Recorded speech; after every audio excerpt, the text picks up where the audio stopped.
Good evening and welcome to St Margaret's. Wonderful to have you join us this evening. This is Robert's second time in the last, since we've been redoing these recitals here with us. You will all know what a wonderful pianist he is, and it's always very good to have someone local. He's stepped in rather late in the day, which is incredibly helpful for us because the pandemic continues to present problems to anyone who's trying to do performances.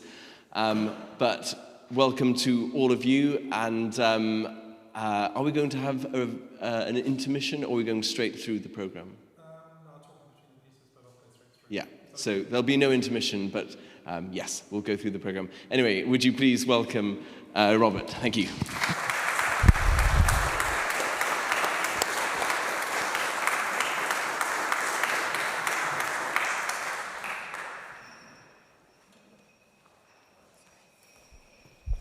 Good evening, very nice to be here. About a week ago, I saw a post on Facebook from Nick Miller saying, you know how it is, you've just got all your concerts lined up, and then somebody pulls out a week later.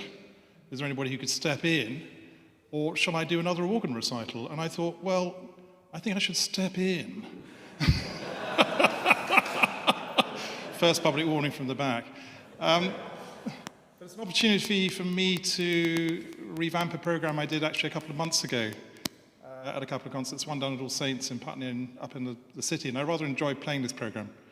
And as pianists, so often you learn a program, then you have to move on and learn something else. And it's actually quite nice to come back and nibble a program for the second time. I hope you're going to enjoy it. It has a Viennese theme, this program. The central part of it is a substantial set of pieces by Brahms written towards the end of his life. He spent much of the end of his life, and in fact died in Vienna. And it's flanked by two pieces that owe their origins to Viennese dance music, both in transcriptions by other composers. So at the end, we'll hear a couple of pieces written by Kreisler, as rather transformed by his friend and pianist Sergei Rachmaninoff. And to start, some Deutsche Tänze, some German dances that Schubert wrote, as enhanced by Liszt. In amongst the piano music that Schubert wrote, some of which is fairly substantial and obviously fairly demanding, he made a collection of about 100 or so Deutsche Tänze, German dances, short pieces, variously waltzes, Ländlers, Ecosaises, often very short, half a page, very straightforward, the kind of thing apparently he used to improvise at the end of an evening, and probably found their kind of way into a domestic market, sort of pieces that a reasonably able amateur would be able to get their fingers around. And they're lovely and they're charming, but often not played because in a way they don't really kind of transfer to the concert hall.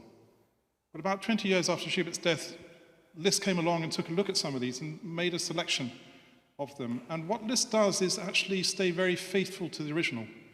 So all the gorgeous harmonies and the melodies that you're going to hear, that's all Schubert. Liszt puts some kind of frills over the tunes towards the end, and otherwise he kind of bulks out the texture. So he takes it from, if you like, the living room into the concert hall. There's a set of 8 of these pieces that he calls Soirée de Vienne, Viennese evenings. This probably is the best known. This is the 6th, the Valse Caprice. As I say, the beautiful game. It's a game in 2 halves. So it has a rather somber, majestic beginning, mostly in the minor key, and then it dissolves into the major key and the most gorgeous of tunes that Liszt is very happy just to go round several times.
Brahms, of course, was a towering figure in Austrian German musical life in the 19th century, composer who started writing in the 1850s and was still writing into the 1890s. He wrote extensively for vast arrays of instruments, and a lot of his music involves piano, but he took a break from writing music for the solo piano for about 10 years and only returned to it in the last few years of his life, and then wrote a series of 4 sets of piano pieces, opus 116, 17, 18, and 19, which are amongst the last pieces he ever wrote. He wrote a couple of sonatas for viola and clarinet, and piano, opus 120, some songs, opus 121, and that was it. And these last pieces are extraordinary, because on one hand, they capture all the brilliance and all the passion, all the poetry of a composer who's been writing for 50 years, and on the other hand, there's something about them which is very kind of prescient and forward-looking. There are harmonic moments in these pieces that are quite extraordinary and take us by surprise. And I think it's fair to say kind of reach a hand across the century into the early years of Vienna 20th century and the heirs of Brahms, people like Mahler, Schoenberg, and Berg. These opus 116 pieces he calls Fantasien, he calls Fantasias. I mean, to be honest, Brahms wasn't quite sure what to call some of these late pieces, and the name sometimes seems slightly arbitrary. So I think Fantasien is quite a useful umbrella term. Within that, the 7 pieces alternate between capriccios, which are the odd-numbered movements, and intermezzi, which are the even-numbered movements. And broadly speaking, the capriccios are the more passionate, the more extrovert, more energetic music, and the intermezzi more reflective. I guess the piece that slightly brooks the trend of that is the 5th piece, the 3rd of the capriccios, which is a rather elusive, rather stealthy piece, like kind of grandmother's footsteps, kind of following the player slightly behind his shoulders. Elsewhere, there's music of tremendous passion, tremendous beauty, and I guess we can all make our own judgment about the kind of highlight of the set. But I suspect number 4, the E major intermezzo, takes some beating.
And so back to Viennese dance music, and two pieces written by Fritz Kreisler. Now, Kreisler was a violinist, a very famous Austrian-American violinist, huge reputation. But in his spare time, he composed. But he didn't really kind of like to tell anybody about it. The one piece he fessed up to, which is still very well known, I never realized it was by Kreisler, is the kind of go-to cadenza for the Beethoven Violin Concerto. But he wrote a lot of other occasional pieces, but he pretended that they were by other people, because he thought if the critics worked out that they were by him, he'd probably get pasted. So he composed all these pieces, and they said they were by Pugnani and Torelli and all sorts of people, and the critics said, oh, they're really, really nice. And then he got sort of bold, and he said, well, actually, I wrote them, and they said, well, actually, we thought they're dreadful. So he was kind of rather borne out. Anyway, in the midst of this, he wrote three pieces in what he called the old Viennese style. It's a piece called Schön Rosmarin. And then companion set of pieces, Liebesleid and Liebesfreude, love's sorrow, love's joy. And they're pieces for violin and piano. And they're very cute, and they're very unassuming. And he played them a lot in recital. And one of the people that he would have played them in recital with was a pianist called Rachmaninoff, who turned out to play for Kreisler quite a bit. And Rachmaninoff was not averse to tinkering around with other people's music. He famously took a caprice by Paganini and did all sorts of things and turned it upside down and made it into the Rhapsody on the theme of Paganini. And at some point, he obviously took a look at these things and thought, well, I think we can probably, smarten them up a bit. Now, whereas Liszt is actually quite respectful of what Schubert did, I'd have to say I'm not sure that Rachmaninoff is. And I'm kind of curious to know actually what happened to the friendship between Kreisler and Rachmaninoff after Rachmaninoff had finished with these pieces, and whether they were kind of closer or actually rather distant. Anyway, I think they're rather fun. The first one is Liebesleid, which is the more kind of poignant of the two. And the second one, Liebesfreude, which I'd say is never shy.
Not bad for somebody we found on social media last week, eh?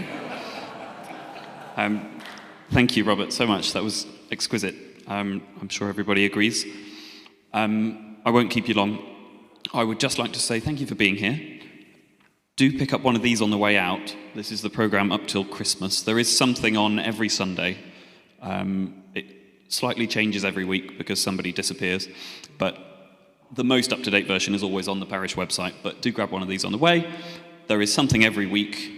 As I said to somebody earlier, we don't book anyone rubbish, so it's worth popping in even if you're not sure what it's going to be. Next Sunday is a wonderful trumpeter called Andrew Lennox. He's playing the Haydn Trumpet Concerto, amongst other things. The following week is a collection of student pianists, many of whom are my students, which is terrifying. So we'll see how that goes. But yeah, there's a big range, and you never quite know what will actually happen when you show up, but you will be most welcome. There was something else I was going to say. If you've enjoyed this evening, there is still a bucket at the back if you'd like to make a donation or an additional donation. It's always very welcome. If you haven't enjoyed this evening, it's nothing to do with me. Please speak to the vicar. And I will leave you now with one more round of applause for Robert. Thank you so much.